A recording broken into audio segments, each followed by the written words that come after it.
नमस्कार। आज के समाचार। दाहोद के धानपुर पुलिस स्टेशन में तैनात एक कांस्टेबल सहित 3 लोगों के गिरोह के खिलाफ महंगी गाड़ियों के कथित घोटाले का पर्दाफाश हुआ। आरोपियों ने पुलिस की पहचान और वर्दी का इस्तेमाल करके अहमदाबाद की एक कार रेंटल एजेंसी का विश्वास जीता और एक करके कुल 5 महंगी गाड़ियां किराए पर ले ली। इन गाड़ियों में फॉर्च्यूनर, थार, 2 स्कॉर्पियो और एक स्विफ्ट शामिल है। किराए की अवधि समाप्त होने के बाद भी गाड़ियां वापस न मिलने पर एजेंसी को संदेह हुआ। जांच के दौरान पता चला कि सभी वाहनों के जीपीएस ट्रैक बंद कर दिए गए थे। आरोपी कांस्टेबल जितेंद्र सिंह नरेंद्र सिंह सोलंकी ने 6 फरवरी 2026 को अहमदाबाद की 2 विद झुप सर्विस प्राइवेट लिमिटेड से संपर्क किया था। उसने अपना पुलिस पहचान पत्र और वर्दी वाली तस्वीर दिखाकर कानूनी जांच के लिए वाहन की आवश्यकता बताई। शुरुआत में 1 महीने के लिए फॉर्च्यूनर किराए पर ली गई और इसके लिए 50,000 रुपए का ऑनलाइन भुगतान किया गया। इस लेन देन के बाद एजेंसी का विश्वास हासिल कर अन्य 4 वाहन भी किराए पर ले लिए गए। समय पर वाहन वापस न मिलने पर एजेंसी ने जांच शुरू की। इस दौरान सामने आया कि 5 वाहनों के जीपीएस ट्रैक बंद किए गए हैं, जिससे पूरा मामला संदिग्ध हो गया। पुलिस से शिकायत के अनुसार जितेंद्र सिंह ने अपने साथियों रुद्रपाल सिंह, गोपाल सिंह सोलंकी और राजेंद्र नानूभाई भरवाड़ के साथ मिलकर ये गाड़ियां अन्य लोगों को बेच दी। फॉर्च्यूनर सहित इन 5 वाहनों के कथित सौदे से रेंटल एजेंसी को 42 लाख से अधिक का नुकसान होने का आरोप लगाया गया है। इस मामले में सबसे बड़ा मोड़ 13 अगस्त को आया। एजेंसी के मालिक को कपड़बंज से एक फोन आया।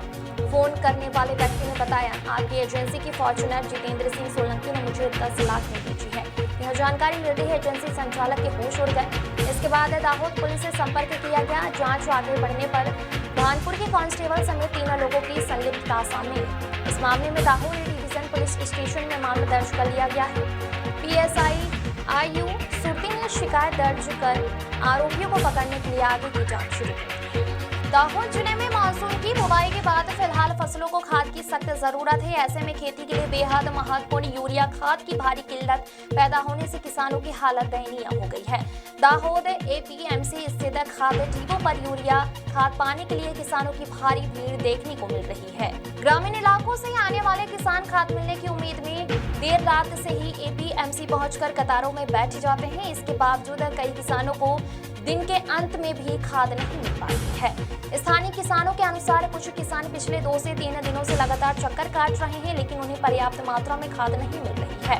किसानों की प्रमुख मांगे समय पर खाद की आपूर्ति, फसल की जरूरत के मुताबिक समय पर और पर्याप्त मात्रा में खाद उपलब्ध कराई जाए, लाइनों में घंटों खड़े न रहना पड़े। इसके लिए डिपो पर खाद वितरण की उचित और त्वरित व्यवस्था की जाए। खाद की कृत्रिम किल्लत, कालाबाजारी ना पैदा हो, इसके लिए प्रशासन द्वारा सख्त निगरानी रखी जाए। फिलहाल यूरिया की किल्लत के कारण किसानों में भारी रोष और असंतोष का माहौल है।